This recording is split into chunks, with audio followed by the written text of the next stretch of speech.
Paz y bien, continuamos esta lectura. Gracias por sus oraciones. Seguimos unidos de corazón en oración.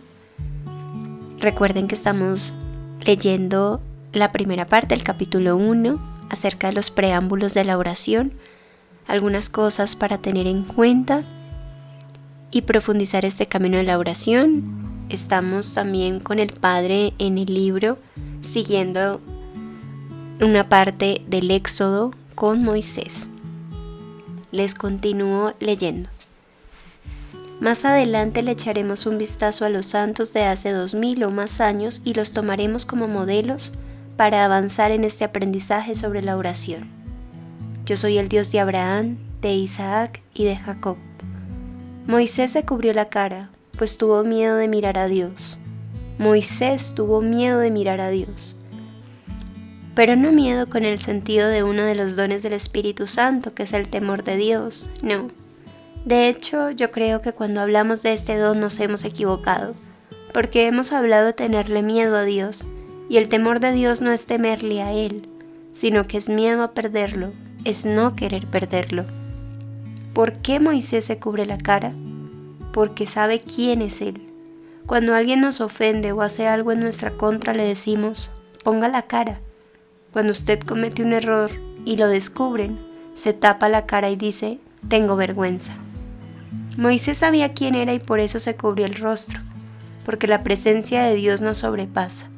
Cuando usted y yo nos hemos sentido tan íntimamente cercanos a Dios, o nos hemos sentido perdonados, lloramos porque Dios es otra cosa. Cuando nos hemos sentido tocados por Dios, caemos, de acuerdo con los grupos de renovación carismática, en un descanso en el Espíritu. Es decir, estamos ante una presencia que nos sobrepasa, nos sobrecoge, que está por encima de nosotros. Entonces hay varios aspectos importantes a destacar en el encuentro de Moisés con Dios. Primero, descubrir a Dios en la vida cotidiana. Segundo, atravesar desiertos. Tercero, llegar al lugar de encuentro con Dios. Cuarto, Dios te llama por tu propio nombre. Quinto, responder al llamado de Dios con disposición. Aquí estoy, Señor. Sexto, descalzarse y dejar de lado las seguridades. Y séptimo, despacio y con respeto, entrar en un ámbito íntimo con Dios. Si usted va a encontrarse con Dios, tiene que saberse hijo, tiene que estar en el ámbito del amor. Cuando vaya a hablar con Dios, tiene que tener muy claro que usted es su hijo amado, su hijo único, una criatura predilecta y no hay otro igual a usted. Cuando vaya a orar, tiene que tener muy claro que Dios lo ama. Si usted no se siente amado, no podrá acercarse a Dios. Si usted no se siente hijo, no podrá hablar con Dios. Se lo aseguro. Cuando se acerque a Dios en la oración, entable un diálogo de hijo a padre. Dios es su papá y usted es su hijo querido. Hay algunos teólogos que hablan de Dios Padre y Madre como una figura paterna y materna. Esto quizás sea benéfico para las personas que tienen una compleja o pobre relación con su madre o su padre en la tierra. Yo he dicho en los seminarios de vida en el Espíritu del Minuto de Dios, si desde pequeños a algunos les plantean a Dios como un castigador y ante cualquier error les dicen que Dios lo castigó, cuando crezcan ya habrán desarrollado la imagen de un Dios intolerante, duro y castigador. ¿Quién busca o quiere a un ser que lo castiga? Nadie. Quiero compartirle otros 2 textos que nos pueden ayudar a entender cómo nos ama Dios. Isaías 49, 14, 15. Sión decía, el Señor me abandonó, mi Dios se olvidó de mí. Pero, ¿acaso una madre olvida o deja de amar a su propio hijo? Pues aunque ella lo olvide, yo no te olvidaré. En realidad esta traducción de Dios habla hoy, que es una de las que más me gusta, no traduce un detalle muy hermoso.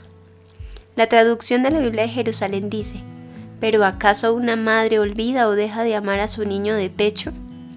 Otra traducción dice, ¿pero acaso una madre olvida o deja de amar al hijo que está amamantando? Imagínese que una madre está amamantando a su hijo y en ese momento tocan el timbre de su casa. ¿La madre se va a abrir la puerta y deja al niño ahí solo? ¿Cómo se va a olvidar de él si lo tiene pegado a su pecho? La Biblia es gráfica y por eso trato de ser gráfico en esto. El texto dice: ¿se olvida una mujer del hijo que está amamantando?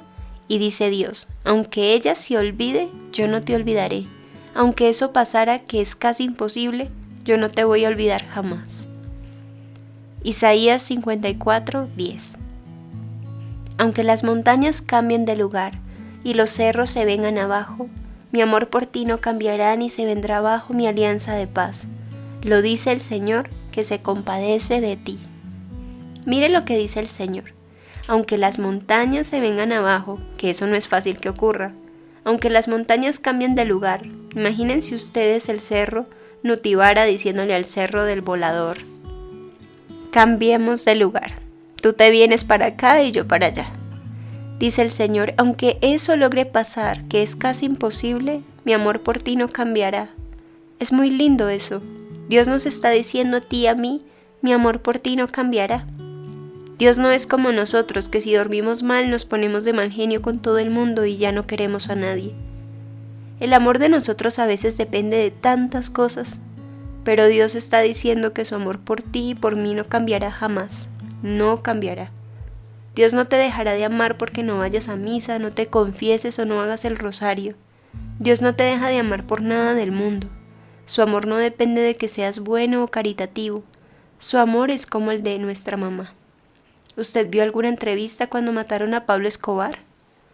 Le hicieron una entrevista a la mamá de Pablo Escobar y ella dijo: ¿pero cómo mataron a mi hijo si era el hombre más bueno del mundo? Para la mamá de Pablo Escobar, él era el hombre más bueno del mundo.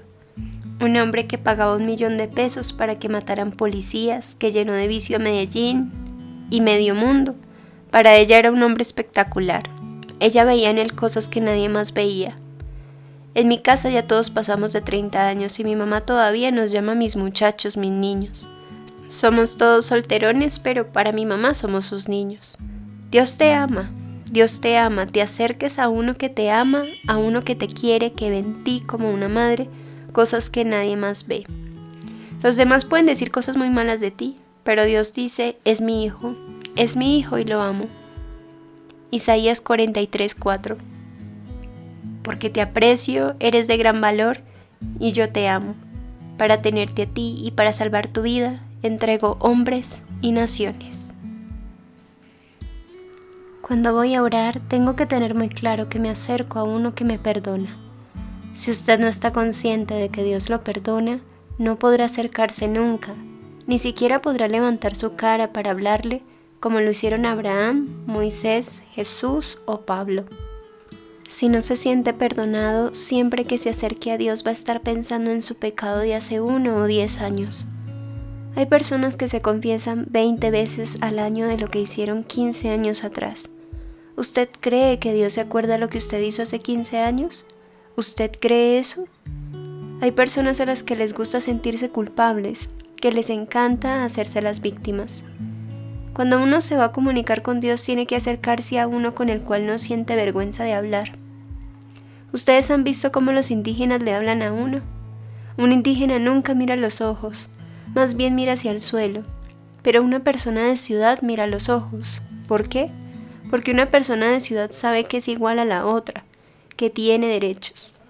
Cuando yo hablo con Dios, tengo que saber que debo quitarme las sandalias y entrar en el mundo de lo sagrado, pero entro a hablar con Él como su hijo, no como un esclavo. En el momento de entrar en oración, usted tiene que reconocer que está entrando al ámbito de lo distinto, de lo diferente, que hay que descalzarse, que está entrando al mundo de la santidad como hijo, no como esclavo.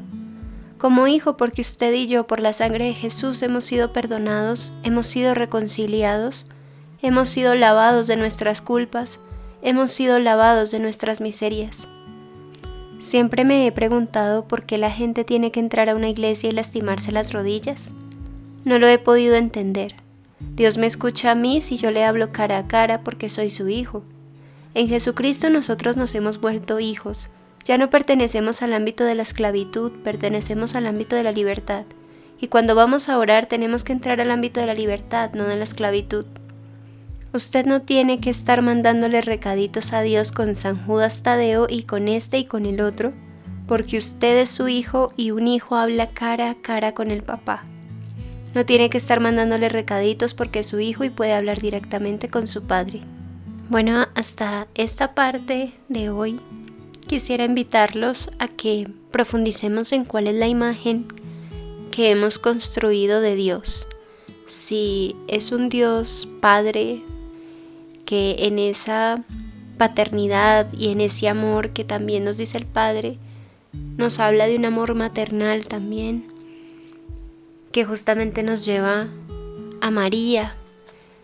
Si nos sentimos hijos, si nos sentimos confiados en que podemos hablar con Él cara a cara. Y parte de ese sentirse hijo es lo que hemos vivido en nuestra historia de vida, que hace que tengamos cierta idea, cierta creencia, cierta imagen de Dios. Si esa imagen está permeada por dolor, por miedo, por castigo, por una creencia de que si vas a hacer algo malo o si no vas a cumplir al pie de la letra todas las normas, todas las reglas, Dios no te va a amar, hay que revisar qué aprendiste, qué te enseñaron, no para juzgar a quienes te enseñaron y te mostraron un camino de Dios en particular, no, sino para reconocer que hay una forma diferente, que es una forma verdadera de Dios, que nos la enseña Jesús. Jesús nos habla de que tenemos un papá y por eso nos enseñó el Padre Nuestro. Le podemos creer a Jesús. Podemos decirle a Jesús: Señor, yo quiero creerte y quiero creer en lo que tú nos has enseñado, que Dios es nuestro papá, Dios es mi papá. Y podríamos profundizar en la parábola del hijo pródigo. Pero tenemos estos bellos textos de Isaías que los invito a hacer de ellos una oración personal para recordar esas palabras de Dios en nuestra mente, así como guardamos muchas veces en el corazón, en los recuerdos, esas frases crueles que nos dijeron y que las seguimos manteniendo en la mente. ¿Por qué no mantener en la mente y en el corazón grabadas estas palabras de Dios que me hablan de su amor?